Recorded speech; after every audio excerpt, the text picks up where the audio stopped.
मंजिल गुरुकुल में आपका स्वागत है। आज का महत्वपूर्ण टॉपिक है विश्व खाद्य दिवस एवं भारत की स्थिति।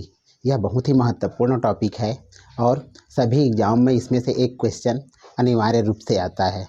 तो खाद्य दिवस, खाद्य यानी कि भोजन। भोजन जो है हमारी बुनियादी और मौलिक मानव अधिकार है, क्योंकि भोजन के बिना हम रह नहीं सकते। कोई भी प्राणी जो है भोजन के बिना नहीं रह सकता। इसीलिए यह एक बुनियादी और मौलिक अधिकार है, मौलिक मानव अधिकार है और इसकी आपूर्ति को सुनिश्चित करने के लिए 16 अक्टूबर 1945 को खाद्य एवं कृषि संगठन का स्थापना किया गया। इसमें वर्तमान में 191 देश है। इस खाद्य एवं कृषि संगठन का जो मुख्यालय है 1951 तक जो है वाशिंगटन डीसी था। बाद में इसको रोम जो है ट्रांसफ़र कर दिया गया। तो 16 अक्टूबर 1945 को इसकी स्थापना के साथ ही साथ 1981 से, ध्यान रखिएगा, 1981 से पूरे विश्व में विश्व खाद्य दिवस मनाने का निर्णय लिया गया। इसका मुख्य उद्देश्य क्या था? इसका मुख्य उद्देश्य था कि सभी मनुष्यों के पास में पौष्टिक भोजन सुनिश्चित करना। दूसरा उद्देश्य है कि भाई भोजन जब पहुंचेगा तो जो भूखमरी की जो समस्या है वो समाप्त हो जाएगी। तो भूखमरी को समाप्त करना। जब लोगों के पास पौष्टिक भोजन पहुंचेगा तो भूखमरी समाप्त होगी। जब भूखमरी समाप्त होगी तो भूख और कुपोषण से आसानी से निपटा जा सकता है। तो यही इस प्रकार से इसका उद्देश्य सभी लोगों के पास पौष्टिक भोजन पहुंचना, भूखमरी को समाप्त करना और भूख और कुपोषण से निपटना। सतत विकास लक्ष्य 2 के अंतर्गत 2030 तक सभी रूपों से भूखमरी को समाप्त करने का लक्ष्य रखा गया है और खाद्य सुरक्षा के स्थायी समाधान निकाला जाए, ऐसा पाने का ऐसा लक्ष्य रखा गया है। तो इसके लिए कि हमको पूरे रूप से भूखमरी को समाप्त करना है और खाद्य सुरक्षा का स्थायी समाधान कैसे निकालना है, इसके लिए हम क्या क्या कह सकते हैं। जैसे टिकाऊ कृषि के व्यापक प्रचार प्रसार करना, जो कृषि व्यवस्था टिकाऊ हो, क्योंकि भूखमरी का संबंध सीधा कृषि से है। कृषि में उत्पादकता बढ़ेगी, उत्पादकता बढ़ेगी तो सभी के पास अनाज पहुंचेगा। जब सभी के पास अनाज पहुंचेगा तो भूखमरी की समस्या धीरे धीरे करके ख़त्म हो जाएगी। तो टिकाऊ कृषि के व्यापक प्रचार प्रसार करना। दूसरा, प्रोडक्शन जब बढ़ेगा, भाई खाद्य उत्पादन प्रणाली को लचीला, कृषि प्रथाओं तक सामान पहुंचाने बढ़ावा देना और उसके पश्चात फिर उत्पादकता आय में सुधार करना। तीसरा है विकासशील देशों में अंतर्राष्ट्रीय निवेश की आवश्यकता, उत्पादन को उचित, यानी कि यहाँ पर कह सकते हैं कि विकासशील देश है उसमें प्रोडक्शन अधिक से अधिक हो और उस प्रोडक्शन का जो है उसको सही दाम मिले, ताकि कृषि के प्रति लोग जो है आकर्षित हो और अधिक से अधिक कृषि उत्पादन करे। कृषि को कृषि जो अर्थव्यवस्था की ऋण होती है उसके प्रति लोग जो है ज़्यादा से ज़्यादा आकर्षित हो, जिससे जो है उत्पादन बढ़े। तो विकासशील देशों में अंतर्राष्ट्रीय निवेश की आवश्यकता, जब उसमें अंतर्राष्ट्रीय निवेश होगा तो उत्पादकता बढ़ेगी, क्योंकि उसके प्रति जो लोगों का ध्यान जाएगा, कृषि को बढ़ावा मिलेगा तो उसके उत्पादन को सही दाम मिलेगा। जब सही दाम मिलेगा तो फिर लोग जो है कृषि को प्राथमिकता देना चालू कर देंगे। तो इसीलिए बहुत ज़रूरी है विश्व खाद्य सुरक्षा दिवस की जो 2023 की जो थीम है वो है वाटर। वाटर क्या है? Water is life, water is food, live no one behind. यानी कि वाटर यानी कि पानी को जो है संरक्षण करना और उसकी उपयोगिता को समझना और समझाना। तो यहाँ पर चूँकि जल के बारे में सभी जानते हैं कि हमारे शरीर का जो 50% से अधिक भाग जो होता है वो जल है। पूरे विश्व में 71% भाग जो है जल है, लेकिन उस सभी भागों में से केवल 2.5% जो है वो हमारे लिए उपयोगी है, पीने के लिए या फिर कंपनी के लिए या फिर किसी भी माध्यम के लिए। तो केवल 2.5% जो जल है वही हमारे लिए उपयोगी है, तो उसको संरक्षित करना सबसे ज़्यादा ज़रूरी है। और इसीलिए 2023 जो है विश्व खाद्य दिवस का जो थीम रखा गया है, water is life, water is food, leave no one behind. ठीक है, हम आगे बढ़ते हैं। क्योंकि विश्व खाद्य दिवस के रूप में हमें जो भूखमरी की स्थिति है उस पर हमको जानना बहुत ज़रूरी है। वैश्विक स्तर पर हम देखें तो जो कुपोषित लोगों का जो प्रतिशत है 2000 से लेकर 2002 तक, वो कुल जनसंख्या का 15%, कुल जनसंख्या का 15% जो है वो भूखमरी से ग्रसित था। उस पर पौष्टिक भोजन उसको नहीं मिल पा रहा था। दूसरा 2014 से 2016 के बीच में करें तो उनके प्रतिशतता में थोड़ी सी कमी आई और वो जो है 11% तक आ गया।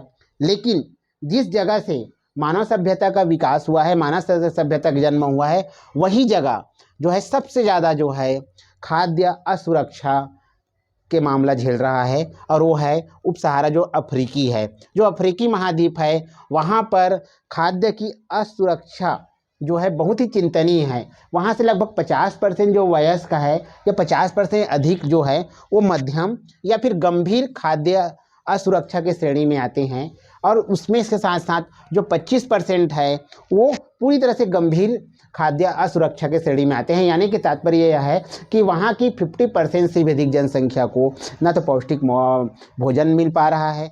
जब पौष्टिक भोजन नहीं मिल पा रहा है तो वहाँ पर भूखमरी की समस्या भी उत्पन्न हो रही है। भूखमरी की समस्या उत्पन्न होने से वहाँ पर कुपोषित और जो है खाद्य असुरक्षा का जो लेवल है वो बढ़ते जा रहा है, और जिससे जो है मनुष्य जीवन जो है बदतर बन जा रहा है। क्योंकि पौष्टिक भोजन से ही मनुष्य सभ्यता का विकास होता है, आगे बढ़ता है। तो इस तरह से देखेंगे कि अफ्रीकी महाद्वीप जो है अभी खाद्य असुरक्षा से गंभीर परिणाम से भुगत रहा है। अब हम क्या कहते हैं, उसके बाद जब आते हैं तो हमारा जो है दक्षिण एशिया का नंबर आता है। ये दक्षिण एशिया जो है अफ्रीका के बाद दूसरा सबसे अधिक खाद्य असुरक्षित क्षेत्र है। इसमें 25% जो वयस्क हैं वो जो है मध्यम या गंभीर खाद्य असुरक्षा के श्रेणी में आते हैं, और 12% जो वयस्क हैं या उससे अधिक है वो जो है गंभीर खाद्य सुरक्षा के श्रेणी में भी आते हैं। क्योंकि एशिया में पूरे विश्व का आधे से अधिक जनसंख्या जो है एशिया में निवास करता है ना। तो इसी वजह से जो है यहाँ पर भी जो भूखमरी की समस्या होना एक बहुत ही गंभीर चिंता का विषय है। अब चूँकि विश्व खाद्य दिवस है और भारत की स्थिति के बारे में हमको आकलन करना है, तो भारत की भी स्थिति जो है वो सही नहीं है। अभी जो है ग्लोबल इंडेक्स है, जो ग्लोबल हंगर इंडेक्स है, जो 2006 से हर वर्ष जो है भूखमरी की स्थिति को जारी करता है, उसमें जो भारत की स्थिति है उसको कुल 125 देशों में, केवल कुल 125 देशों में भारत की जो स्थिति इतनी दयनीय है कि हम जो है 111वें क्रम पर हैं। सोच लीजिए कि यहाँ पर की जो है भूखमरी की समस्या भारत जैसे देशों में, जो जिसे हम क्या कह सकते हैं कि हम विश्व गुरु की दर्जा दे रहे हैं, लेकिन वहाँ पर जो भूखमरी की समस्या है वो बहुत ही चिंतनीय है और दयनीय है, और वो दिनों दिन बढ़ते जा रहा है। जैसे 2020 में हम भूखमरी की स्थिति में 94 नंबर थे, 2021 में वो बढ़कर 101 हो गया, 2022 में वो बढ़कर 107 हो गया, और 2023 की जो अभी स्थिति जारी की गई है उसमें इतनी दयनीय हो गई है कि वो बढ़कर 111 हो चुका है। यानी कि दिनों दिन हमारे देश में भूखमरी की जो समस्या है वो बढ़ती जा रही है, जो भविष्य के लिए बहुत ही चिंतनीय है और विकासशील देशों के लिए भी बहुत ही ज़्यादा गंभीर स्थिति है। तो जो ग्लोबल हंगर इंडेक्स है वो 2006 से जो है यह आंकड़ा जारी करता है। तो इसमें किस किस लेवल पर अल्प पोषण, चाइल्ड स्टेटिंग, चाइल्ड वेस्टिंग और मृत्यु दर, बाल मृत्यु दर, इन चारों को फिर से ध्यान रखिएगा। अल्प पोषण, चाइल्ड स्टेटिंग, चाइल्ड वेस्टिंग और बाल मृत्यु दर, इन चारों लेकर ही यह जो इंडेक्स है वो जारी किया जाता है। इसमें जो है सबसे पहले नंबर पर जहाँ पर स्थिति बहुत ही अच्छा है, उसको याद करने के लिए है बीबीसीसीए याद रखिएगा, BBCCA ये इसका कोड है। यहाँ पर है B का मतलब होता है बेलारूस, फिर B का मतलब होता है बोस्निया, C का मतलब होता है चिली, और फिर C का होता है चाइना, और CA का होता है क्रोएशिया। तो BBCA टॉप 5 देश जहाँ पर भुखमरी की समस्या बहुत ही कम है वो है BBCCA। फिर से देख ले, बेलारूस, बोस्निया, चिली, चाइना और क्रोएशिया। अब जितनी इसकी स्थिति गंभीर है उसमें जो है भारत की स्थिति को हमने बताया है कि अब जैसा देखा जा रहा है कि हाँ भारत जो है बहुत ज़्यादा विकास कर रहा है, लेकिन ग्लोबल हंगर इंडेक्स की स्थिति जो है बताती है कि भारत में जो है वो जो गैप है, जो कह सकते हैं अमीरी और गरीबी का जो गैप है वो ज़्यादा बढ़ रहा है, और जिसके वजह से पौष्टिक भोजन हमारे उन लोगों तक नहीं पहुंच पा रहा है जिनको ज़्यादा आवश्यकता है। भारत में कुपोषण के शिकार होते जा रहे हैं, और यही वजह है कि हमारी जो लेवल है वो दिनों दिन हर साल जो है डाउन होती जा रही है। हम हमारे पड़ोसी देशों से भी पीछे हैं। जैसे आपका श्रीलंका जो है 60 नंबर पर है, नेपाल जो है 69 नंबर पर है, बांग्लादेश 81 नंबर पर है, और हमारा जो पड़ोसी जिससे हम हमेशा तुलना करते रहते हैं पाक जो है 102 नंबर पर है, उससे भी दयनीय स्थिति हमारी है और हम 111 नंबर पर है। तो इस पर भारत सरकार को ध्यान देने की आवश्यकता है। और इस जो खाई है, जो भूखमरी की समस्या है, भारत जैसे देशों के लिए एक कह सकते हैं कि उसके माथे पर एक कलंक के रूप में है। इसको जितना जल्दी पाटा जा सके उतना बेहतर होगा, और हमारे देश के लोगों के लिए जो है वो हमारे देश के विकास के लिए वो उतना ही अच्छा होगा कि इस दूरी को, इस गहराई को, या फिर कह सकते हैं इस गैप को हम कम से कम कर सकें। अभी इसमें ग्लोबल हंगर इंडेक्स में जो सबसे लास्ट पोजीशन पर है 125वें में, वो है मेडागास्कर, सबसे लास्ट पोजीशन पर है। और सबसे पहले पोजीशन पर है बोस्निया, बेलारूस पहले पोजीशन पर है, दूसरा में बोस्निया, तीसरा में चिली, चौथा में चाइना, पांचवा में क्रोएशिया, और सबसे लास्ट में है मेडागास्कर।